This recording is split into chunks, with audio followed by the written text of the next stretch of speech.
बिस्मिल्लाहिर्रहमानिर्रहीम। अस्सलाम वालेकुम। कल हमने सेक्शन 20 तक पढ़ लिया था। आज हम सेक्शन 29 के बारे में पढ़ेंगे। समन्स के बारे में हम पढ़ रहे थे। अगर आप फ़ोन पर लेक्चर सुन रहे हैं तो आप अपने फ़ोन की स्क्रीन को अगर फुल कर देंगे, फुल स्क्रीन पर आपको बैरिक रीडिंग भी समझ आएगी। और आप हमारे चैनल को लाइक एंड सब्सक्राइब ज़रूर कीजिएगा और बेल आइकन पर क्लिक भी कीजिएगा।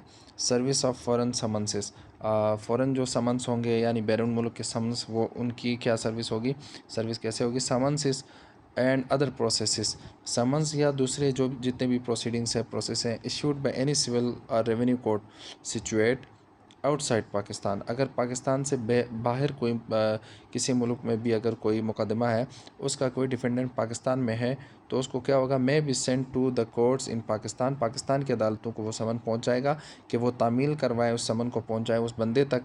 And served as if they were summonses issued by the such courts। और यही समझा जाएगा कि जैसे ये समनात पाकिस्तान की ही किसी कोर्ट ने उस बंदे तक भेज दिए हैं। अब सेक्शन 30 बात करता है पावर।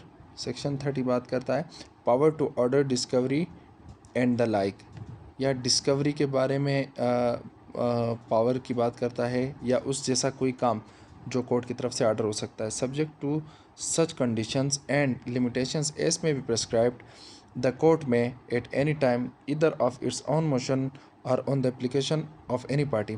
कहता है कि कोर्ट किसी भी मौके पर, किसी भी सूरत हाल में अस खुद अपनी तरफ से या फिर किसी भी पार्टी की तरफ से दरख्वास्त गुजारने पर क्या काम कर सकता है। Make such orders as may be necessary और reasonable in all matters relating to the delivery and answering of interrogatories.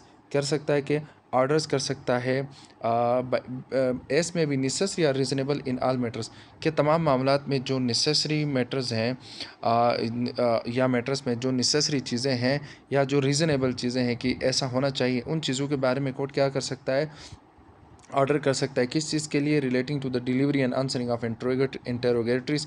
अगर इंटरोगेटरीज को सवाल जवाब के लिए कोर्ट ऑर्डर कर सकता है। द एडमिशन ऑफ डॉक्यूमेंट्स के लिए कोर्ट ऑर्डर कर सकता है।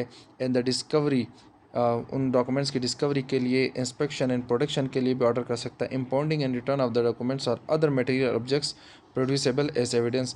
एविडेंस के तौर पर जितने भी ऑब्जेक्ट्स को प्रोड्यूस किया जा सकता है, उन सब के बारे में ये तमाम मामलात के लिए कोर्ट ऑर्डर कर सकता है।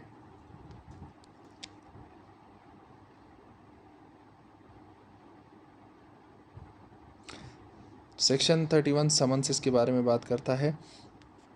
सेक्शन 31 कहता है कि summonses to the witness, the provisions in section 27, 28 and 29 shall apply to summonses to give evidence or to produce documents or other material objects.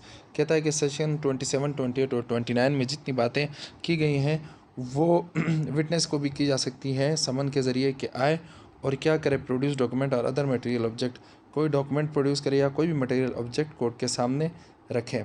अब सेक्शन 32 बात करता है पेनल्टी फॉर डिफ़ॉल्ट की, कि ऐसा ना करने की सूरत में क्या जुर्म होगा, क्या सज़ा होगी। The court may compel the attendance of any person to whom a summons has been issued under section 30 and for that purpose में कोर्ट कहता है कि जिस बंदे को समन हुआ है वो उसकी हाज़िरी को 30 दिन के अंदर यकीनी बनाए। वो शख्स अगर वो नहीं आता तो क्या हो सकता है, issue A warrant for his arrest, उसकी गिरफ्तारी के लिए वारंट भी इशू हो सकता है। सेक्शन 32 का सब क्लासे बयान करता है। बी अटैच एंड सेल इस प्रॉपर्टी, उसकी प्रॉपर्टी को अटैच भी कर सकता है, सेल भी कर सकता है।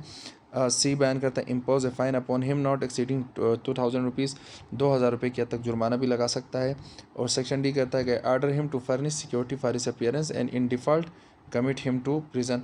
कहता है कि अपनी हाज़िरी की हद तक, हाजिर होने की हद तक वो क्या करेगा, सिक्योरिटी फर्निश करेगा, कोई बॉन्ड्स वगैरह रखेगा कि वो आ जाएगा, हाजिर हो जाएगा, या फिर उस न करने की सूरत में, वो डिफ़ॉल्ट की सूरत में उसको प्रिजन भी हो सकता है। मोस्ट इम्पोर्टेंट टॉपिक यहाँ से शुरू होता है जजमेंट एंड डिक्री के बारे में, और ये हम अपने कल के लेक्चर में पढ़ेंगे जजमेंट एंड डिक्री के बारे में। तब तक के लिए हमें दीजिए इजाज़त। अल्लाह हाफ़िज़।